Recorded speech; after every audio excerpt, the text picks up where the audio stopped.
Hey guys, welcome to Nishita Sunny vlogs. और हम लोग गए थे गोवा शादी से जस्ट 2 महीने पहले। मैं व्लॉग थोड़ा लेट डाल रही हूँ क्योंकि टाइम ही नहीं मिला इतनी सारी चीज़ों की में। अब हम लोग पहुँच गए हैं नई दिल्ली रेलवे स्टेशन, जहाँ से हम लोग लेंगे ट्रेन गोवा के लिए और मिलते हैं अब वापसी सीधा गोवा में। इस ब्लॉग के कुछ क्लिप्स मेरे फ़ोन से मैंने डिलीट कर दिए क्योंकि शादी थी, जिसकी वजह से मैं ये ब्लॉग एडिट नहीं कर पाई। तो ना चाहते हुए भी मुझे कुछ भी क्लिप्स इसके गोवा के डिलीट करने पड़े। तो मैं जस्ट सीधा गोवा हम लोग पहुँचे। गोवा पहुँच के हम लोग ऐसे पागल हुए क्योंकि हम लोगों ने कभी समुद्र नहीं देखा था। तो बेगानी शादी में अब्दुल्ला दीवाना जैसे हम लोग नाच रहे थे, क्योंकि हम लोगों ने कभी अपनी लाइफ में समुद्र नहीं देखा था। और समुद्र देख के हम लोग इतना ज़्यादा पागल हुए क्योंकि फर्स्ट एक्सपीरियंस था हम सभी के लिए।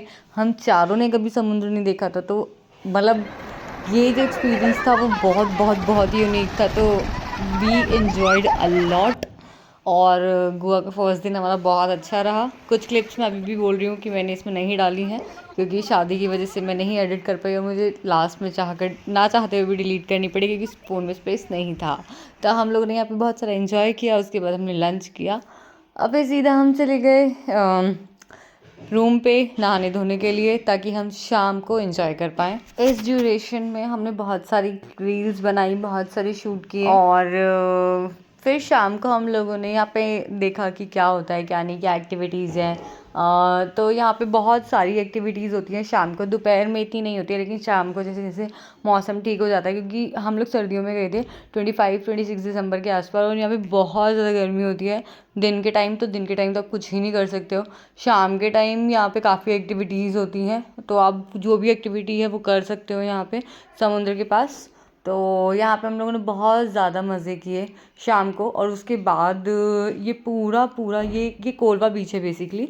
कोलवा बीच जो है वो कोलवा जो बीच है वो बहुत ही शांत है। ठीक है, मतलब अगर आप साउथ गोवा और नॉर्थ गोवा जाओगे तो अब साउथ गोवा जो है वो बेसिकली इसीलिए पीस और साइलेंट के लिए जाना जाता है। तो कोलवा बीच अगर आप जाना चाहो तो आप ज़रूर जाइएगा, बिकॉज़ और बीचेस के कंपैरिजन में ये बीच ज़्यादा शांत, काम, पीसफुल है।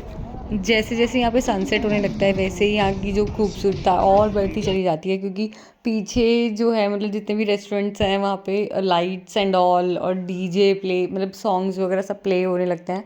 बट डांस कर सकते हो, पूरा एंजॉय कर सकते हो। तो बेसिकली नाइट की जो खूबसूरता है वो बहुत ही अलग है। हर टाइम का अपना एक वो है, हर टाइम का अपना एक मज़ा है यहाँ पे। सुबह का कुछ और, दिन का कुछ और, शाम का कुछ और, सनसेट के बाद का कुछ और।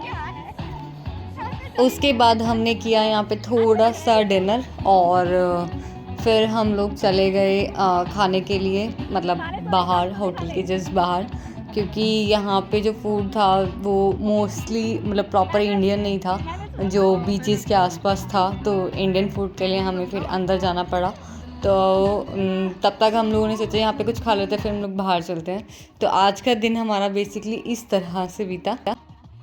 मेरा पेट नहीं भरा था, मेरा बिल्कुल मन नहीं कर रहा था कि मैं वापस जाऊं अभी यहाँ से, क्योंकि मेरे को बीच पे ही पूरा टाइम मज़ा आ रहा था। तो यहाँ पे हम लोगों ने फिर डांस किया, मैंने रेत में मैं पूरा खेली, एकदम मज़े किए। और फिर उसके बाद हम लोग वापस रूम पे गए।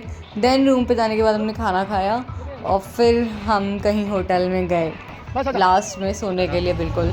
मैं इस ब्लॉग को यहीं एंड करती हूँ, क्योंकि मैं इसके बाद की क्लिप्स मैंने शूट नहीं की थी, लेकिन डिलीट कर दी। तो अब मिलते हैं हम आपसे नेक्स्ट डे क्रिसमस ईव के टाइम पे। तो कल है क्रिसमस, तो कल की कुछ क्लिप्स हैं मेरे पास, तो वो मैं अपलोड करूँगी। Till then bye bye, good night, मिलते हैं कल।